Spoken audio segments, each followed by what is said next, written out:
上周，菲律宾海警船和公务船侵闯黄岩岛临界海域，中国海警依法驱离，而菲律宾政客却颠倒黑白，否认中菲之间就仁爱礁问题曾达成的协议。总统马克思更是妄图抹黑中方正当合法维权行动。对此，外交部敦促菲方回到对话协商、妥处分歧的正确轨道。如果菲方真正想缓和南海局势，就应当立即停止冲闯中国南沙群岛和黄岩岛邻近海域，停止向仁爱礁非法坐滩的军舰运送建筑物资并修建永久设施，停止在有关无人岛礁非法的登礁活动，停止拉帮结派、炫耀武力，停止散布虚假信息，误导国际社会。外交部的回应是针对菲律宾总统马克思6号言论。马克思接受媒体采访时辩称，菲律宾海军和海岸警卫队的任务是缓解紧张局势。The last thing we would like was to raise the tensions in the West Philippine Sea. That's the last thing, and that will certainly do that. 在马克思发表上述言论的2天前，非海岸警卫队官员透露，马克思已经下达指令，要求海岸警卫队不要与中方发生冲突，避免局势进一步升级。但这一表态显然与现实不符。自马克思政府上台以来，菲律宾已多次在南海地区做出挑衅举动，导致地区局势持续升温。菲律宾政府不仅颠倒黑白，还背信弃义、出尔反尔。近日，包括菲律宾外长、防长、国安顾问在内的多位政府高官否认马克思政府曾与中方商谈达成仁爱礁管控安排。中国驻菲律宾大使馆4号予以详细回应，指出，根据两国元首关于推动海上局势降温的重要共识，今年初，中方与菲西部军区经过反复商谈，达成了仁爱礁管控新模式。有关安排是一种建立信任措施，旨在管控分歧、避免冲突、维护和平，与各自主权立场无关。菲西部军区反复确认，新模式获得菲方指挥链所有关键人物批准，包括防长、国安顾问在内。中方对上述沟通商谈过程有详细完整记录。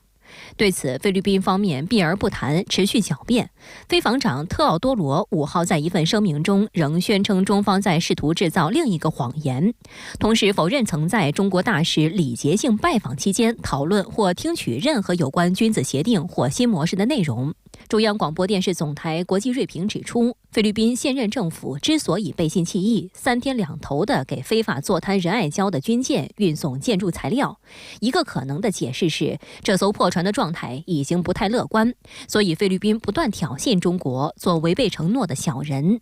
另一个原因是，在美国将中国视为最大战略竞争对手背景下，菲律宾企图借助美国力量加固非法坐滩军舰，实现对仁爱礁的永久侵占。为此，他不惜充当美国介入地区事务的棋子。一段时间以来，美国利用菲律宾做马前卒、遏制中国的心思昭然若揭。4月22号，美菲2024年度肩并肩联合军演拉开帷幕，军演将持续到5月10号。菲军方称，此次军演是历年规模最大的一次。美军在菲律宾吕宋岛部署中程导弹系统，系冷战结束后首次。而此次演习仅是小马克思上台后美菲军事关系迅速升级的一个缩影。小马克思政府执政之后，他外交政策、南海政策的变化，同时也和美国因素有非常大的关联性。英国英格兰和威尔士的地方选举正在计票，随着结果陆续出炉，英国首相苏纳克领导的执政党保守党遭遇了历史性打击，不仅在地方议会当中失去了半壁江山，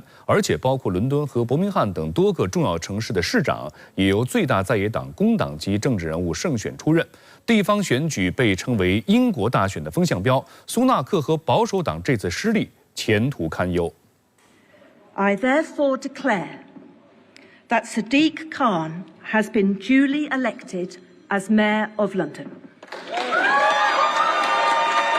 当地时间4号，工党籍伦敦市市长萨迪克汗以43.7%的得票率领先竞争对手霍尔11个百分点，成为自2000年伦敦市长直选制度创建以来首次获得第3个任期的市长。这意味着英国最大在野党工党在11场市政竞选中赢下10场，大获全胜。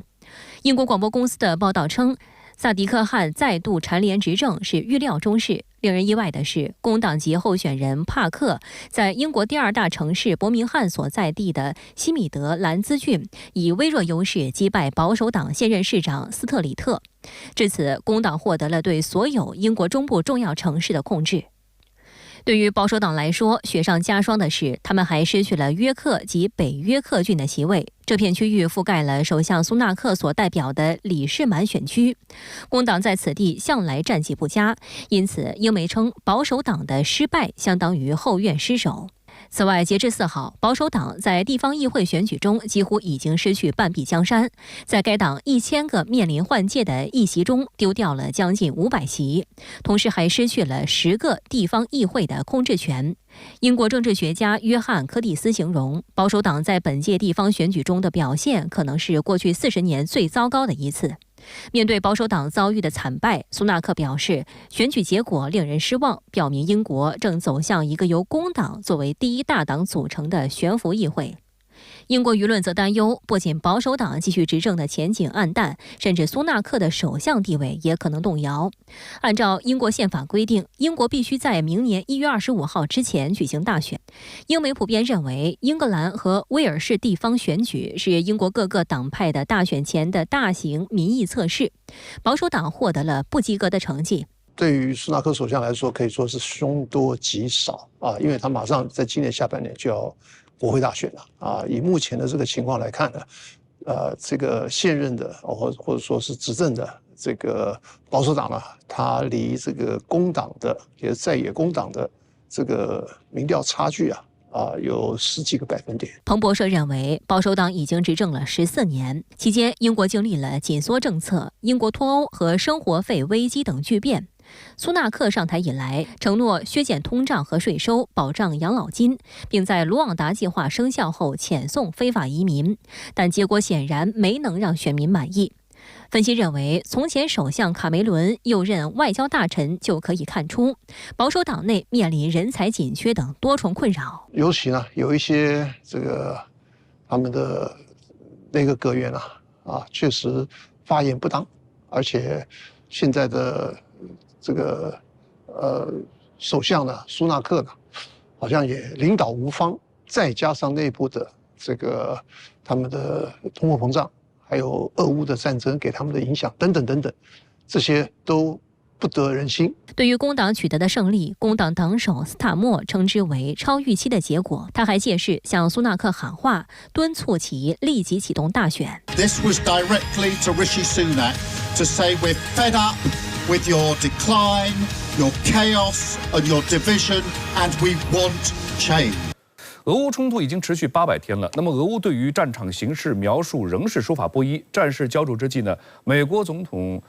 国家安全事务助理沙利文公开放话说，美国的军援能帮助乌克兰在2025年发动反攻。面对西方的挑衅，俄罗斯国防部宣布将在近期举行非战略核武器演习。